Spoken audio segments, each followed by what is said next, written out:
Hello guys! Hello para sa lahat ng Taurus. Taurus, this is general weekly tarot reading. So tingnan natin kung anong messages, anong vibration, anong energy na para sa inyong lahat. This is general reading, so I hope na makuha mo yung energy na para sa iyo.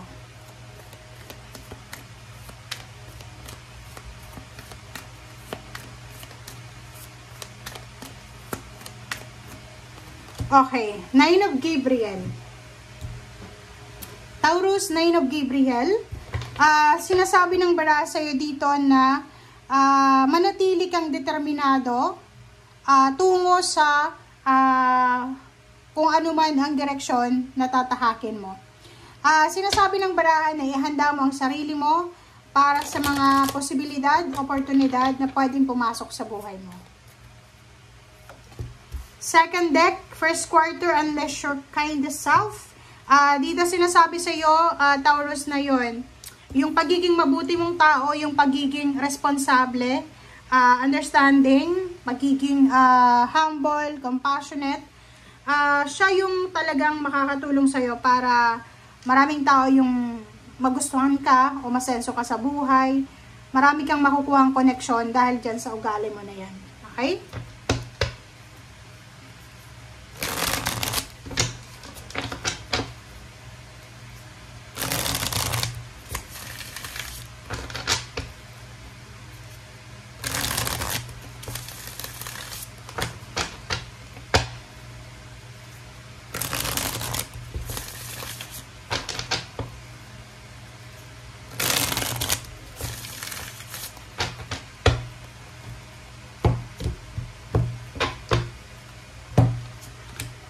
Okay, first two cards natin is Six of Swords and Two of Pentacles. Wow!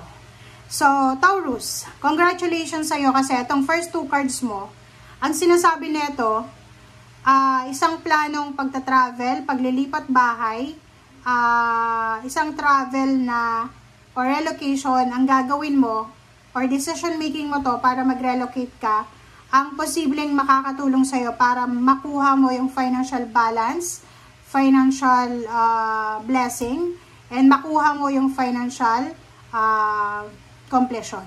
So, ibig sabihin, kung ano man tong desisyon na gagawin mo, lalo na kung plano mo magtrabaho sa ibang bansa, sa ibang lugar, or lumipat ka ng bahay, lumipat ka ng pinagtatrabahuhan mo, makakatulong daw to para maging maayos, maging balanse yung pera mo. Kasi pwedeng tataas yung sweldo, tataas yung posisyon, pwedeng makakatipid ka, or posibleng mas maganda yung kumbaga buhay financial sa lugar na lilipatan mo. Diba?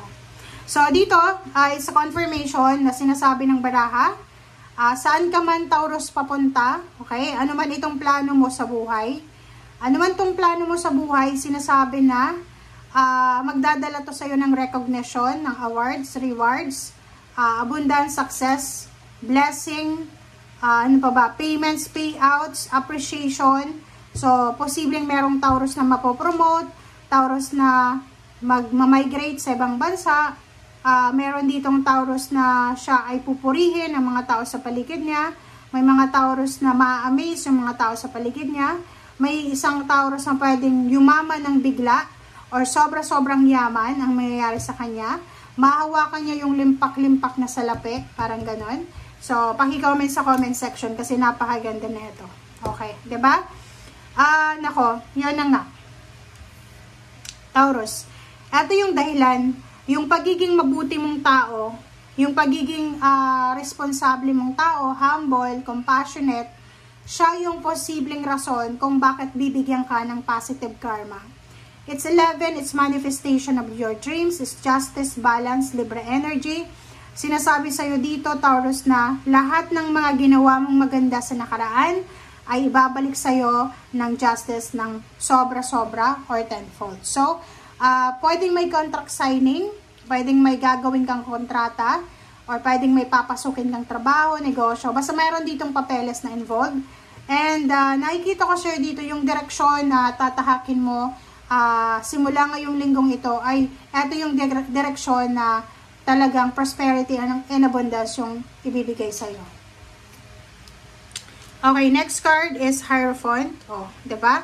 So, nakikita ko yung partnership collaboration. So, kung single ka, posibleng makapag-asawa ka ng sobrang yaman na same sign mo, na earth signs, or posibleng partnership collaboration. Kung sino man itong mga taong attached sa'yo sa ngayon, connected sa'yo sa ngayon, sila ay financially stable na individual. Or pwedeng kung sino man ito na naka-attach sa'yo sa ngayon, sila ay makakatulong sa'yo para ma-achieve mo yung mga financial dreams and wishes mo. Okay, so it's 10-10, Taurus. Tingnan mo, kahit i-screenshot mo pa, sobrang ganda ng baraha mo. Dito sinasabi, Taurus, na malapit na. Isang family celebration ang magaganap.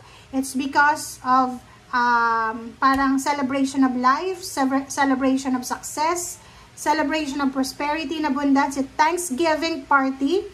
It's either wedding, it's either engagement, or pwedeng binyagan, or pwedeng fiesta, or any types ng celebration.